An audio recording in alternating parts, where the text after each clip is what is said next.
सरस्वती माता की तो सरस्वती वंदना प्रस्तुत करेंगे। आप लोग से अनुरोध है, आप लोग भी दोहराएंगे। दे दे मेरे अधरों को ज्ञानेश्वर, दे दे मेरे अधरों को ज्ञान, यही मांगते हम तुमसे वर, यही मांगते हम तुमसे वर। निर्मल विचारों की सृष्टि दे, निर्मल विचारों की सृष्टि दे, व्यवहार विद्या की वृष्टि दे, व्यवहार विद्या की दृष्टि दे। पहचान मैं अपने क्यों लूं, पहचान मैं अपने करूं, मुझे ऐसी सूक्ष्म दृष्टि दे, मुझे ऐसी सूक्ष्म दृष्टि दे, मुझे ऐसी सूक्ष्म दृष्टि दे। मुझे ऐसी सूक्ष्म दृष्टि दे। चलू सत्य न्याय के मार्ग पर, चल सत्य न्याय के मार्ग पर, यही मांगते हम तुमसे वर, यही मांगते हम तुमसे वर। मरुस्थल में हो या मधुबन में हो, मरुस्थल में हो या मधुबन में हो, मन किंतु अनुशासन में हो, मन किंतु अनुशासन में हो। हर आदर्श का, प्रतिबिंब हर आदर्श का, इस छोटे से जीवन में हो, इस छोटे से जीवन में हो। स्वच्छ आचरण में ढले उमर, स्वच्छ आचरण में ढले उमर, स्वच्छ आचरण में ढले उमर, स्वच्छ आचरण में ढले उमर। यही मांगते हम तुमसे वर, यही मांगते हम तुमसे वर। बने बाती जैसा ये तन मेरा, बने बाती जैसा ये तन मेरा, रहे तेल जैसा ये मन मेरा, रहे तेल जैसा ये मन मेरा।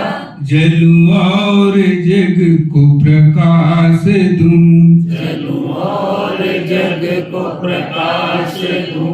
दिए जैसा हो जीवन मेरा, दिए जैसा हो जीवन मेरा, दिए जैसा हो जीवन मेरा, दिए जैसा हो जीवन मेरा।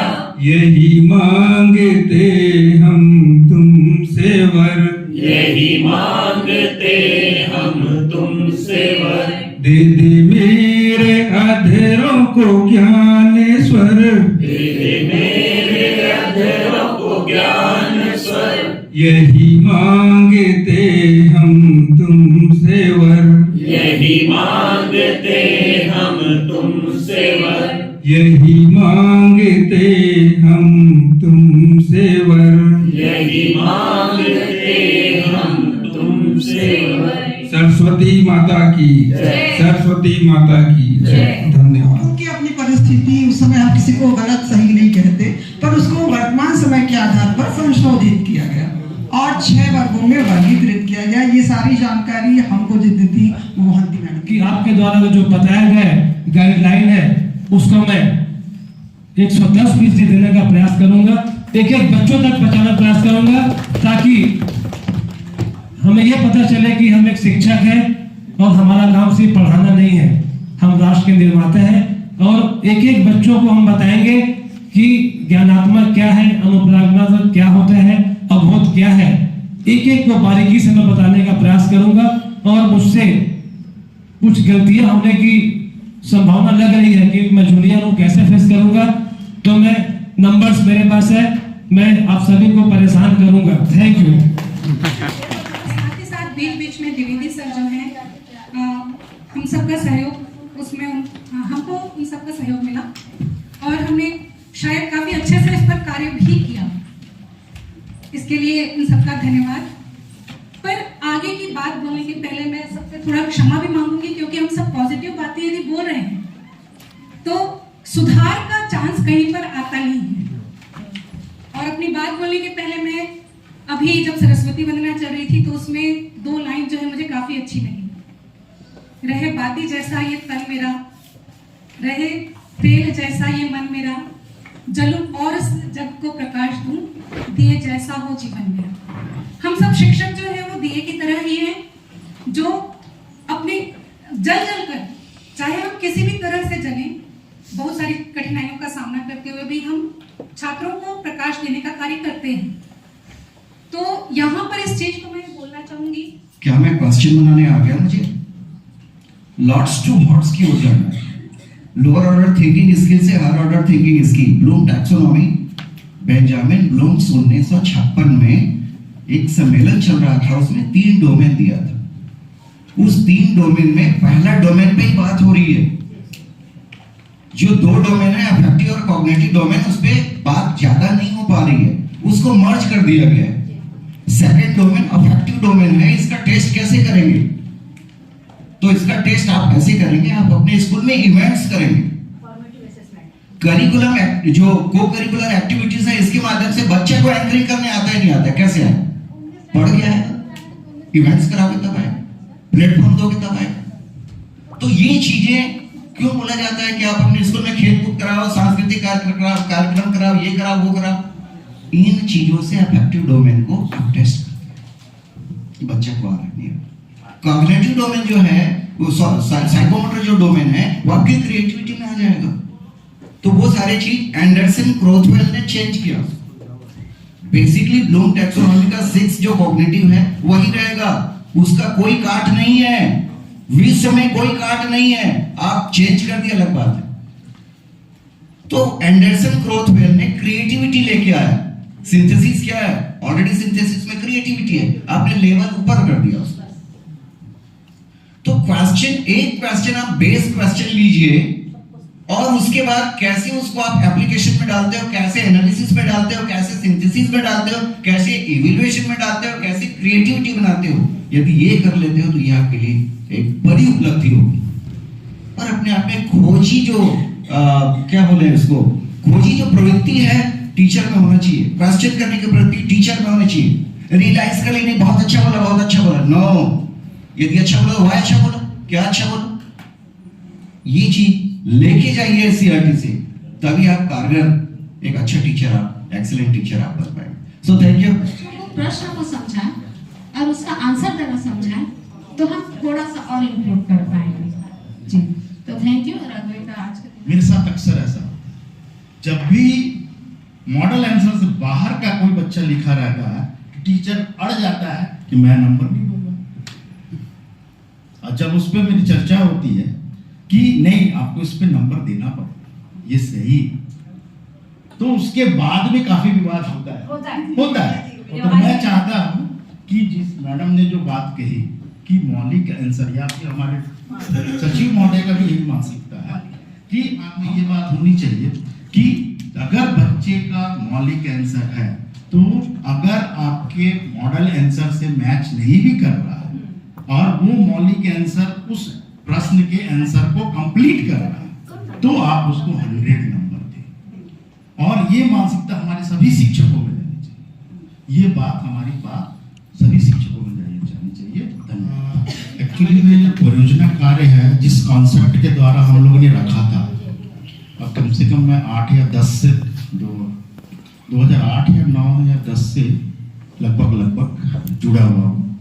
और जब सिर्फ प्रैक्टिकल एग्जाम में साइंस विषय में प्रैक्टिकल्स रहते थे और किसी भी विषय में किसी भी प्रकार का अंक नहीं होता था। तो हम लोग उस समय हम लोगों ने प्रोजेक्ट का एक कॉन्सेप्ट लाया, हर सब्जेक्ट में प्रोजेक्ट। लेकिन जो मैं शालाओं में देखा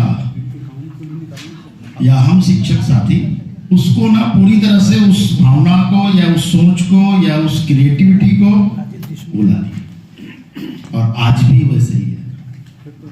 तो जब ये मंच मिला और इस बात में बात कर रहे हैं तो अक्सर ये देखा जाता है कि आजकल परियोजना की बुक्स बन गई हैं, है ना, हर प्रोजेक्ट की, और उस प्रोजेक्ट को ही टीचर्स क्या करता है, बच्चे को दे देता है, बोले इसी को लिख के जमा कर देना। अधिकांश 100%, 99% स्कूल।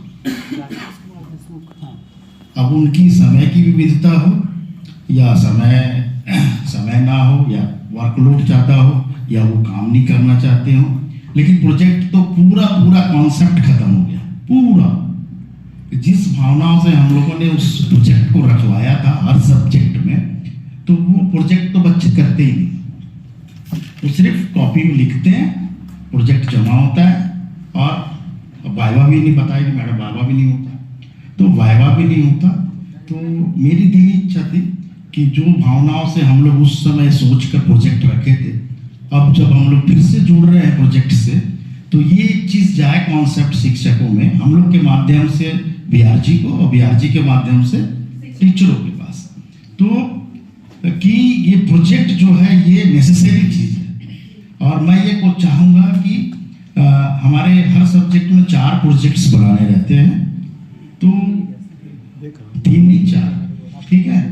एक प्रोजेक्ट होता है तिमाही में, दूसरा छमाही में, प्री बोर्ड का समय, और एक फाइनल प्रोजेक्ट। तो 4 प्रोजेक्ट्स कम से कम आपको बनवाने हैं, कम से कम।